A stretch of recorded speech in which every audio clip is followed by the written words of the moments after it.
kasih dan rahmat-Mu selalu baru dan tak pernah terlambat pertolongan-Mu besar setiamu di sepanjang hidupku. Besar setiamu di sepanjang hidupku. Mari kita berdoa. Besar setiamu Tuhan, karena kesetiaan-Mu kami masih ada sampai hari ini. Karena kesetiaan-Mu kami masih bisa berkumpul beribadah bersama-sama. Ada begitu banyak orang sudah tiada lagi, tetapi karena Tuhan setia di dalam keluarga kami, Tuhan setia di dalam hidup kami. Meskipun kami tidak setia, seringkali kami berdosa, kami tidak menyenangkan hati Tuhan, tetapi Tuhan terus setia. Kesetiaan itulah yang masih menopang memapang kami sampai saat ini. Karena itu Tuhan, di kesempatan hari ini, Tuhan seberapa kami yang ada ini, mari Tuhan Engkau kuasai hati pikiran kami masing-masing, sehingga ketika firman diberitakan, kami sungguh-sungguh memahami dan kami siap melakukan di dalam hati kehidupan kami. Terima kasih Tuhan. Ada satu oknum yang tidak senang untuk kami belajar firman, yaitu iblis. Karena kami mohon pertolongan Tuhan, penjagaan Tuhan, perlindungan Tuhan bagi kami semua, sehingga firman diberitakan kami sungguh-sungguh memahami dan mengerti. Hamba yang Tuhan percayakan untuk memberitakan kebenaran firman-Mu, mohon hikmat dari Tuhan, sehingga memampukan hamba untuk dapat mengetahui kebenaran firman yang baik. Dan pujilah Engkau ya Tuhan, ampuni setiap salah dan dosa kami. Amin. Baik, kita akan belajar firman Tuhan yang nanti saya ambil di dalam Efesus pasal 2 ayat 8 dan 9. Coba melihat sebentar. Efesus Efesus pasal 2 ayat 8 dan 9. Vanessa, dulu. Efesus pasal 2 ayat 8 dan 9. Cepat. Efesus pasal 2 ayat 8 dan 9. Sebab karena kasih karunia kamu diselamatkan oleh iman, itu bukan hasil usahamu, tetapi pemberian Allah. Itu bukan hasil pekerjaanmu, jangan ada orang yang memegahkan diri. Ya, jadi dari 2 ayat ini saya akan mengambil satu tema bagi kita, yaitu keselamatan adalah anugerah, bukan usaha kita. Keselamatan adalah anugerah Tuhan, tapi bukan usaha kita. Ada beberapa hal yang kita akan belajar. Yang pertama adalah keselamatan bukan usaha kita. Apa artinya keselamatan bukan usaha kita?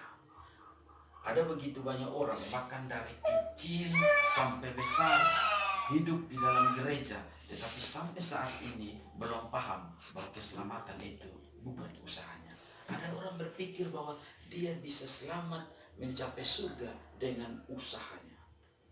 Usahanya seperti rajin gereja, berbuat baik, rajin berdoa, rajin baca firman, lalu dia selamat. Bukan.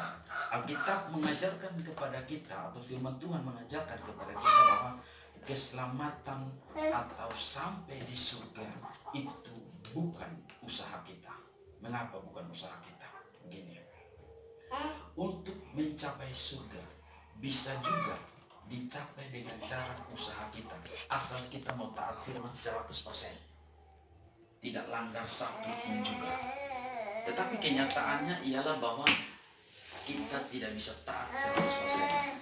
Kita bisa jatuh di dalam dosa. Saya mau tanya kepada kita semua, hari ini siapa di antara kita yang belum pernah langgar firman Tuhan atau melakukan firman Tuhan 100%? Ya. Tidak ada, saya pun tidak, pendeta pun tidak, bahkan para rasul pun tidak. Tidak ada satu orang pun yang bisa taat firman Tuhan sampai 100%.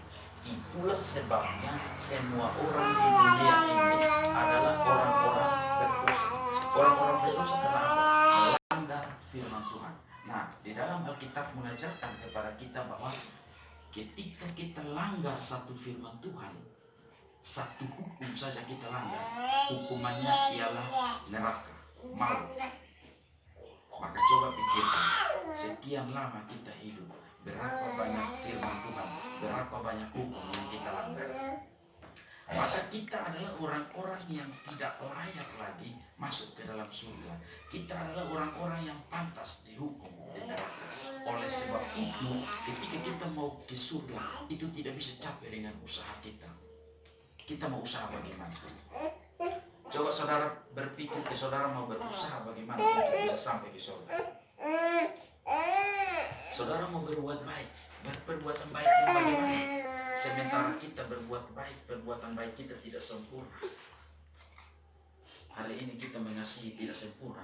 Kalau kita mau pikir di dalam hati kita, maka lebih banyak kita mengasihi atau lebih banyak kita membenci. Yang saya dapatkan adalah lebih banyak kita membenci ketimbang mengasihi sungguh-sungguh. Lebih banyak kita berdoa atau lebih banyak tidak berdoa. Dan saya dapati bahwa kita seringkali lalai berdoa. Maka hal-hal seperti ini itu tidak bisa membuat kita berpikir bahwa kita capai keselamatan dengan usaha kita. Tidak bisa.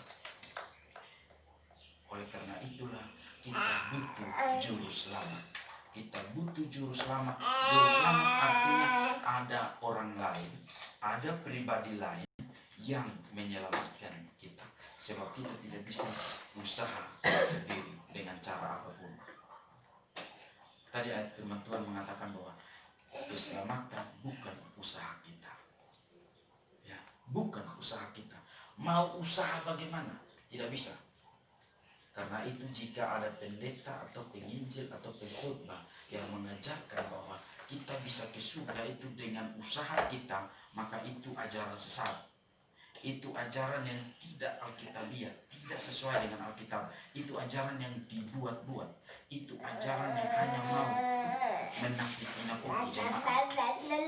Bahkan ketika ada pendeta yang mengajarkan bahwa kita bisa ke surga dengan usaha, rajin berdoa, rajin gereja, maka kita bisa katakan bahwa pendeta itu sendiri dia belum bisa sampai ke surga.